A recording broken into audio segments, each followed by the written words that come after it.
Hello, Radhe Radhe. তো চলে এলাম আজকে আর একটা নতুন ভিডিও নিয়ে। তো আশা করছি তোমরা সকলে ভালোই আছো। তো আমি আজকে নিয়ে এলাম, আমরা যাচ্ছিলাম মল্লারপুর। তো ভাবলাম একটু ভিডিও বানিয়ে নিই, অনেক দিন ধরে আমার ব্লগ আসছে না। তো আমরা মল্লারপুরে এসেছিলাম, একটা যোগা কম্পিটিশান ছিল সেই কারণে। তো আমরা মল্লারপুর এসেই আমাদের যে বাচ্চাগুলো ছিল সবাইকে স্ট্রেচিংয়ে লাগিয়ে দিয়েছিলাম পুরো দমে একদম। সবাই এখানে স্ট্রেচিং করছে। আর কম্পিটিশানটা হয়েছে প্রায় 1 মাস হতেই চললো। আমার ভিডিও এডিট করা হয়নি, ওই কারণে পোস্টও করতে পারিনি। তো আজকে একটু সময় বের করে ভিডিওটা এডিট করতে বসেছি। তো আমরা মল্লারপুর হাই স্কুলে গেছিলাম, ওখানে একটা প্রোগ্রাম করানো হয়। তো সেখান থেকেই আমরা নিয়ে গেছিলাম। আর এখানটাতে অনেকগুলো অনুষ্ঠান একসাথে হচ্ছিল, ছবি আঁকা, যোগা, নাচ, গান, আবৃত্তি, ড্রয়িং, তারপরে আপনার হাতের লেখা, অনেক কিছুই 10-15 রকম এরকমই ছিল কিছু। 10-15 রকম ধরনের প্রতিযোগিতা ছিল। তো আমার মেয়ে শুধু যোগাটাই করেছিল, আর কিছু করেনি। তো এই সামনে এখানে হচ্ছে ড্রয়িং হচ্ছিল এখানে। তো এখানে চলে এসেছিলাম একটু ভিডিও করার জন্যে। আর ড্রয়িংটা প্রথমেই স্টার্ট হয়ে গেছিলো, কারণ ড্রয়িং প্রচুর ছেলে মেয়ে করেছে। তো এক একটা রুমে এক একটা কম্পিটিশান হচ্ছিল। বাইরে হচ্ছিল ড্রয়িং, ঘরের ভিতরে হচ্ছিল আবৃত্তি, তারপরে হাতের লেখা, এসব হচ্ছিল। তো এখানে এরা সবাই কিন্তু খুব সুন্দর ড্রয়িং করছিল। আর এত সুন্দর সুন্দর সবাই করেছে, আমি তো ভেবে পাচ্ছিলাম না যে কাকে ফার্স্ট সেকেন্ড থার্ড করবে, কারণ সবাই এত সুন্দরভাবে ছবি আঁকছে না। আর আমিও তো ছবি আঁকতে পারি না, সেই জন্য না, আমি একটুও ভালো ছবি আঁকতে পারি না। আর এই ছোটো ছোটো মেয়েগুলো ছেলেগুলো এত সুন্দর ছবি আঁকছিল, দেখে যেন মনে হচ্ছিলো যে সারাক্ষণ এদের কাছেই বসে ছবি আঁকা দেখি। তো এদের সবার ভিডিওগুলো আমি একটু নিয়ে নিচ্ছিলাম। আর আমার ভয়েসটা এখন তোমাদের শুনতে একটু খারাপই লাগবে, কারণ আমার প্রচণ্ড পরিমাণে শরীর খারাপ, ঠান্ডা লেগেছে। তো আমার গলাটাও পুরো বসে গেছে। তো আমার ভয়েসটা ভাবছিলাম যে এখন ভিডিওটা এডিট করব না, কিন্তু ফোনে রিচার্জ নেই, সেই কারণে কি করব, ফাঁকা সময় আছে এই সময় ভিডিওগুলো আমি এডিট করে রাখি। আর ঠান্ডা এত লেগেছে যে কথাও বলতে পারছি না ঠিক মতো। তো এখানে আমরা ছবি আঁকার ভিডিওটা নিয়ে তারপরে ফাঁকা মাঠটার দিকে এসে একটু ভিডিওটা নিয়ে নিলাম। এখানেও আমার মেয়ের প্রাইমারি স্কুলের স্পোর্টস হয়। তো আর গেলবারই প্রথমবার এসেছিলাম আমি এখানে। আর মল্লারপুর সেভাবে আমি চিনিও না কোনো কিছু, কারণ সেভাবে যাওয়া হয় না, এই মেয়ের কম্পিটিশানগুলো থাকলে পরে তখনই যাওয়া হয়। তো এখানে এরা ড্রয়িংটা করে নিচ্ছে, আর আমি চলে যাচ্ছি ওইদিকে, কারণ আমরা এবার টিফিনটা খেয়ে নেব। খেয়ে নেওয়ার পরে আমাদের মেয়ের যোগাগুলো আছে, তো আমরা খাওয়া দাওয়ার পর চলে এসেছিলাম। এদের যোগা স্টার্টও হয়ে গেছিলো। তো ফার্স্টেই বড়দের হচ্ছিল গ গ্রুপের, আর আমার মেয়ে ক বিভাগে আছে। তো এখানে প্রথমে বড়দের হচ্ছিল। তো একজনই ম্যাম ছিলেন যিনি সব কিছু ঠিকঠাক করে বলে দিচ্ছিলেন আর জাজমেন্ট করছিলেন। আর এরা প্রথমে ব্যায়াম করছিল, আর এত সুন্দর সুন্দর করছিল, দেখতে খুবই ভালোই লাগছিল। আর গ বিভাগের বেশি জন ছিল না, গ বিভাগ মাত্র 4 জন ছিল। আর সব থেকে বেশি ছিল ক বিভাগে, ক বিভাগের অনেকজন ছেলে মেয়ে ছিল। আর যত বেশি দূরে দূরে কম্পিটিশন হবে তত কম্পিটিটর কমবে, আর যত আপনার ছোট ছোট মেয়েদের থাকবে না, ছোট যাদের এজ কম, তাদের কম্পিটিটর বেশি একদম। যেমন আমার মেয়ের, ও তো ছোট এখন, আর ওদের কম্পিটিটর প্রচুর কম্পিটিটর ওদের। যখন আমরা ডিস্ট্রিক্ট কম্পিটিশনে যাই সব থেকে বেশি থাকে আপনার 6 থেকে 10-এর মধ্যে, 6 বছর থেকে 10 বছরের সব থেকে বেশি ছেলে মেয়ে থাকে। তো এখানে সবাই লাইন দিয়ে দাঁড়িয়েছিল, আর নাম ডাকা হচ্ছিল, নাম ডাকবে আর সবাইকে রুমের মধ্যে যেতে হবে। তো যাদের নাম ডাকা হয়েছিল তারা সবাই রুমের মধ্যে চলে গেছে। আর ম্যাম একজনকে দিয়ে দেখিয়ে দিচ্ছিল যে কিভাবে করবে না করবে সব কিছু, যাতে কেউ ঘাবড়ে না যায়। তো একজন করে প্রথমে দেখিয়ে দিল যে এভাবে করতে হবে। এবার যে যেটা করবে সে সেগুলো সব বাড়ি থেকে প্র্যাকটিস করে এসেছে। আর ম্যামটাও না খুবই ভালো ছিল, বাচ্চাদের সাথে এত সুন্দর ব্যবহার, অসাধারণ ছিল। আর খুব ভালোও লেগেছে, কারণ বাচ্চাদের সাথে ভালোভাবে কথা না বললে না বাচ্চারা ঘাবড়ে যায়। তো এখানে গ বিভাগের হয়ে গেছে, এবার খ বিভাগের হচ্ছে।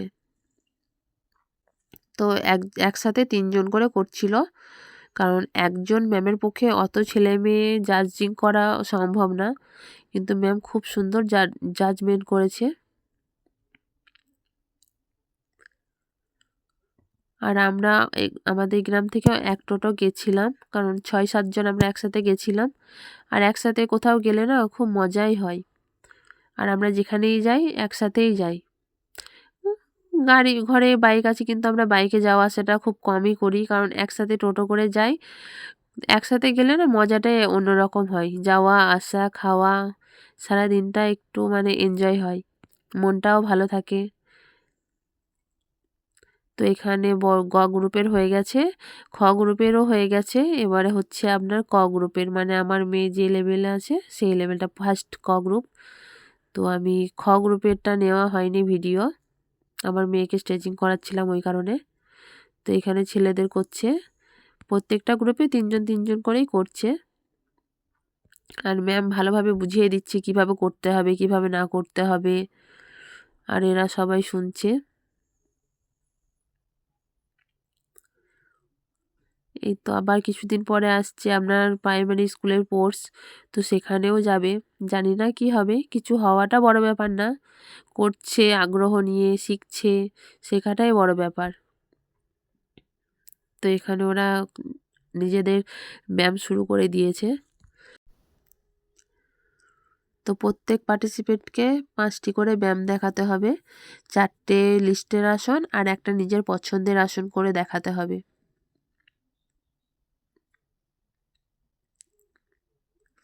তো সবাই যে যে ব্যায়ামগুলো প্র্যাকটিস করেছিল সবাই সেইগুলোই করছে।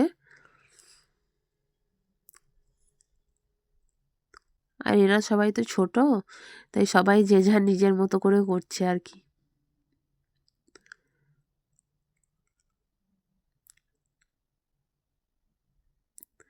আর এবার আমাদের গ্রামেরগুলো করছে, মাঝে যে মেয়েটা আছে ও সেকেন্ড হয়েছিল, আর আমার মেয়ে কিছু হতে পারেনি। মাঝে যে আছে সৌমিক কবিরাজ ও সেকেন্ড হয়েছে, আর ওই পাশে বাঁ দিকে যে এটা আছে সাদা গেঞ্জিটা কিছু হয়নি, কারণ আমি তো ওদের নাম জানি না, সবাই অচেনা ওখানে। এখানের মধ্যে একজন সেকেন্ড হয়েছে, আর ওই পাশের ওইজন গোপাল ও থার্ড হয়েছে, কারণ এদের পরে আমার মেয়ে করবে আর ওর বান্ধবী করবে।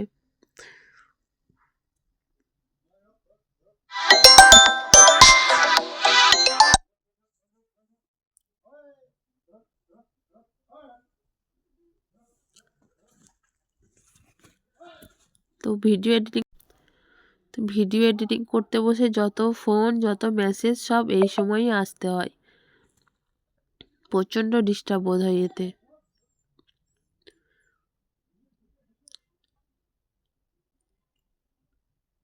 আর বাইরে গেলে বাচ্চারাও অনেক কিছু শিখতে পারে, অনেক কিছু জানতে পারে, সেই জন্য সব জায়গায় নিয়ে যাওয়া, কারণ কোথাও গেলে যে সেটা হতেই হবে তার কোনো মানে না, যাচ্ছে শিখছে, কারণ শিখতেও অনেক সময় লাগে।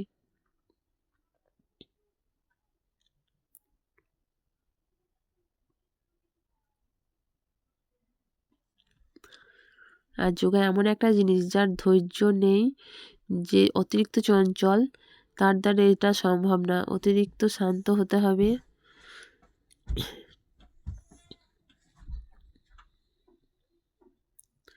আর আসনগুলো করছিল খুব কঠিন কঠিন, দেখতেও খুব সুন্দর লাগছিল। তো এইদিকে ফার্স্টে আছে আমার মেয়ে, ও পাশে ওটাও আমাদেরই গ্রামের, এই পরপর 3 জনই আমাদের গ্রামের। তো ওরা স্টার্ট করে দিল ওদের আসনগুলো। তো ভিডিওটি ভালো লাগলে অবশ্যই তোমরা সাবস্ক্রাইব করো চ্যানেলটা সাবস্ক্রাইব না করলে কিভাবে হবে বলো। তোমরা চ্যানেল সাবস্ক্রাইব করবে, কমেন্ট করবে, আরও কি কি নতুন নতুন ভিডিও দেখতে চাও সেগুলো বলবে, তবে তো ভিডিও বানাতে ভালো লাগবে। তো ওদের এখানে একটা আসন হয়ে গেছে।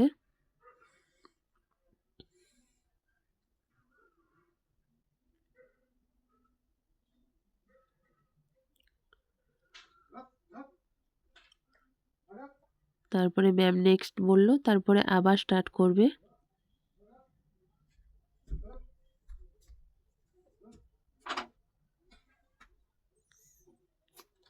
প্রথমে পদ্মাসন করেছে, তারপরে এখন করছে বৃক্ষাসন।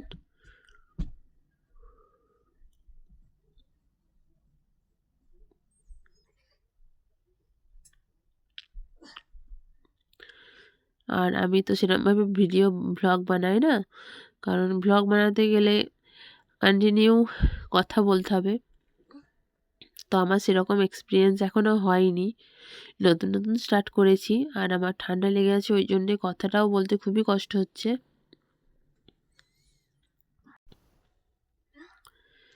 তো ও চলে এলো এবার 3 নাম্বার আসনে। তো 3 নাম্বার আসন স্টার্ট করে দিয়েছে।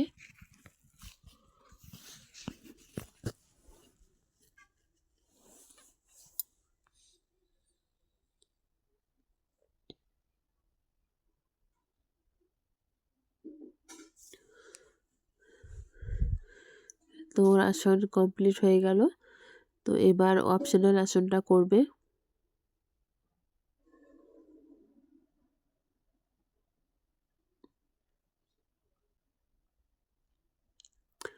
এবার ওর অপশনাল আসন ছিল পূর্ণ ভুজঙ্গাসন।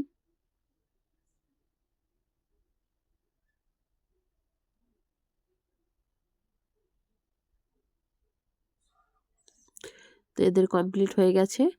তো ওখানে যোগা কম্পিটিশন শেষ হয়ে গেছিলো। তো আমরা এবার বাড়ি যাওয়ার পথে বেরিয়ে এসেছিলাম। তো বাইরের থেকে একটু নাচের ভিডিওগুলো নিচ্ছিলাম বাইরেরটা, কারণ এখনও নাচ চলছিল। কারণ এক একটা কম্পিটিশন এক এক জায়গায় হচ্ছিল বলে কোনো কিছুই আমরা দেখতে পাইনি, আমরা শুধু আমাদের বাচ্চাগুলো নিয়েই ব্যস্ত ছিলাম। তো সামনে স্কুল ঢুকে ঢুকে এখানেই নাচের প্রোগ্রামটা হচ্ছিল, আর আমরা একটাও নাচ দেখতে পাইনি। তাই আমি ভাবলাম একটু নাচের ভিডিওটা নিয়ে নিই। আর সবাই খুব সুন্দর নাচছিল, দেখতেও খুবই সুন্দর লাগছিল। তো আমরা তারপরে চলে এসেছিলাম হোটেলে খেতে। তো আমাদের একটা দাদার ছেলে হয়েছে, তো সেই দাদাই আমাদের সবাইকে খাইয়েছে। তো আমরা খাওয়া দাওয়া করে বাড়ি আসার পথে একটা মন্দির ছিল খুব সুন্দর, তো আমরা সেখানে থেমে গেছিলাম মন্দিরটা দেখতে। কারণ আমার অনেক দিনে আশা ছিল যে মন্দিরটা একদিন ঘুরতে যাব, কিন্তু কোনো সময় হয়ে ওঠেনি। তো সেদিন ভাবলাম যে না, আজকে যেতেই পারে, কারণ অনেকটা সময় আছে হাতে আমাদের, সন্ধেও লাগেনি। তো আমরা মন্দিরটা ঘুরতে চলে এসেছিলাম, দক্ষিণগ্রাম কালী মন্দির। তো আমরা এসে প্রথমে একটা ঘটনা আমাদের চোখে পড়ে গেল, অবাক করা বিষয়। আমি তো মন্দিরে উঠেই আর কি মাকে দেখবো কি, পাশেই দেখছি একটা বড় বিষধর সাপ মারা পড়ে আছে। তো আমি তো দেখেই ভয়ে একদম কি বলবো, চেঁচিয়ে উঠেছিলাম যে এত বড় সাপ দেখে আচমকা তো সবার ভয়ই লাগবে, তাই না? তাও যদি এরকম বিষধর সাপ। তো এই সাপটি মায়ের ভক্ত, এখানেই থাকতো। পুরোহিতরা তাই বলছিল যে এখানেই থাকে। কিছুদিন ধরে সাপটির শরীর খারাপ ছিল, তো ওখানেই ছিল। তো আজকে মারা গিয়েছে, কেউ খেয়ালও করেনি, আমরাই গিয়ে প্রথম দেখলাম। তো সেখান থেকে কিছুটা দেখিয়ে নিলাম, তোমাদের সাথে শেয়ার করে নিলাম ভিডিওটি। তো এবার পুরো মন্দিরটাকে ঘুরে দেখাবো তোমাদের। মন্দিরটা খুবই সুন্দর আর অনেকটা বড়, আর জায়গাটাও খুব সুন্দর, একদম মাঠের ধারে, ঠান্ডা। আর আমরা শীতের সময় গেছিলাম, তো তখন তো আরোই ঠান্ডা লাগছিল আমাদের। আর আমরা বিকেলে গেছিলাম, মন্দির পরিষ্কার করছিলেন সবাই। তো আমরা প্রত্যেকটা মন্দির ঘুরে ঘুরে দেখছিলাম কি কি ঠাকুর আছে না আছে। তো আমরা তো ভাত টাত খেয়ে গেছিলাম, তো মন্দিরের ওপরে উঠিনি, আমরা নিচের থেকে বাইরে বাইরে যতটুকু সম্ভব ততটুকুই তোমাদের সাথে শেয়ার করছি। আর আমরা তো মানে ভাত টাত খেয়ে বা কোথাও বেরিয়ে মন্দিরে উঠি না, তো আমরা নিচের থেকেই সব কিছু শেয়ার করলাম তোমাদের সাথে। আর মন্দিরটা সত্যিই খুবই সুন্দর আর অনেকটা বড়। এটা মন্দিরের পুকুর ঘাট। আর এই যে এইগুলো দেখছেন, এগুলো সব সমাধি। এখানকার যে পুরোহিতগুলো আছেন, সাধু বাবারা আছেন, তো তাদেরকে তারা মারা গেলে এখানে তাদেরকে সমাধি দেওয়া হয়। আর এই যে অন্য দুষ্টুমি করছিল, তো এরই ভাই হয়েছে, সেই কারণেই দাদা আমাদেরকে ফিস্টি দিয়েছিল যে হোটেলে খাওয়ানোর। তো দাদার পয়সা দিয়ে আমরা সবাই পেট ভরে খেয়ে নিয়েছিলাম। তো দিদি তো এখন নেই, ও তো মায়ের বাড়িতে আছে। তো অন্য গেছিল ওর বাবার সাথে। সবাই মিলে খুব মজা করেই কাটিয়েছিলাম দিনটা। আর এখানে মন্দিরগুলো বিকেলবেলায় সবাই ঝাঁট দিয়ে মন্দিরটা পরিষ্কার করছিল, কারণ মন্দিরে প্রচুর পরিমাণে গাছ আছে, তো গাছের পাতাগুলো আর এখন পাতা ঝরার সময়, তো প্রত্যেকটা গাছ থেকে পাতা পড়ে একদম মন্দির ভর্তি। ওনারা বলছেন যে 3বার করে মন্দির ঝাঁট দেওয়া হয়, পরিষ্কার করা হয়, কারণ 3বার করে এতটা বড় এরিয়া পরিষ্কার করা খুবই কষ্টকর ব্যাপার। তবে মন্দিরে অনেক মানুষজন আছেন, তারা সবাই মিলেমিশে করেন, সেই জন্য মন্দিরটা অত সুন্দর হয়ে আছে। তো এখানে একটু দূর থেকে আমি ভিডিওটা জুম করে দেখিয়ে দিলাম তোমাদের সবাইকে। তো এখানে অনেক ধরনের ঠাকুর রয়েছেন, দেবদেবী রয়েছে।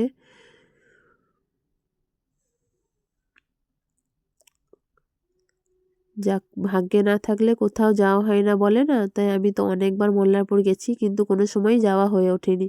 সেদিন নিশ্চয়ই আমার ভাগ্যে ছিল, সেই জন্য আমি মন্দিরটা যেতে পেরেছিলাম। আর এখানে অনুষ্ঠান হয় আপনার ফাল্গুন মাসে। ফাল্গুন মাসে এখানে প্রচুর বড় পরিমাণে মেলা হয়, অনুষ্ঠান হয়। অনেক দূর দূর থেকে লোকজন আসেন এখানকার অনুষ্ঠান দেখতে। তো এদিকে আরও মন্দির তৈরি হচ্ছিল, আর ওখানটায় ভোগ রান্না হয়, ওখানটায় মায়ের ভোগ রান্না হয়। আর ওইগুলো সব সমাধি দেওয়া আছে। আর এখানটায় একটা নতুন মঞ্চ তৈরি হচ্ছে, কারণ এত পরিমাণে লোকজন আসে তখন জায়গা দিতে পারেন না। তো এখানে ভোগের আখা তৈরি হয়ে গেছে। এই কড়াইটা যেটা আছে বড়, এখানটাতে খিচুড়ি রান্না হয় মেলার সময়। এই যে কাঠ, উনুন সব কিছু রয়েছে এখানে।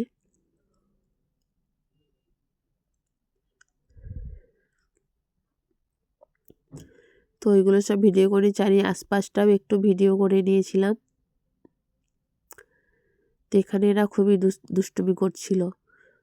আর একসাথে অনেকগুলো বাচ্চা থাকলে যা হয়, সবাই খুব এনজয় করছিল। আর বাচ্চারা ভালো থাকলে তো সবারই ভালো লাগবে, তাই না?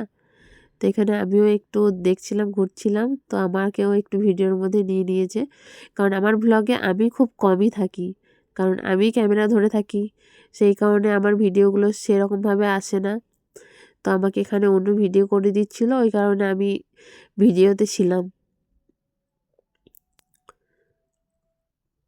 তো এখানে পুরো মন্দিরটা ঘোরা হয়ে গেল আমাদের, এবার আমরা বাড়ি চলে যাব।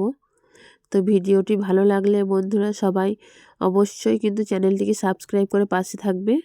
তো এখানে গাছটায় উঠে বসে আছে সবাই, সবাই বলছি গাছে উঠে ছবি তুলবো, গাছে উঠে ছবি তুলবো। তো সবার গাছে উঠে একটা করে ছবি তুলে নিয়েছিলাম। তো এবার অনেকটাই বেলা হয়ে গেছিল, আমাদের বাড়ি আসতে প্রায় সন্ধেই লেগে গেছিলো। তো এই যে আমরা পুরো এই মন্দিরটা ঘোরার পর আবার মন্দির থেকে বেরিয়ে যাচ্ছি। ভিডিওটি ভালো লাগলে অবশ্যই পাশে থেকো। রাধে রাধে।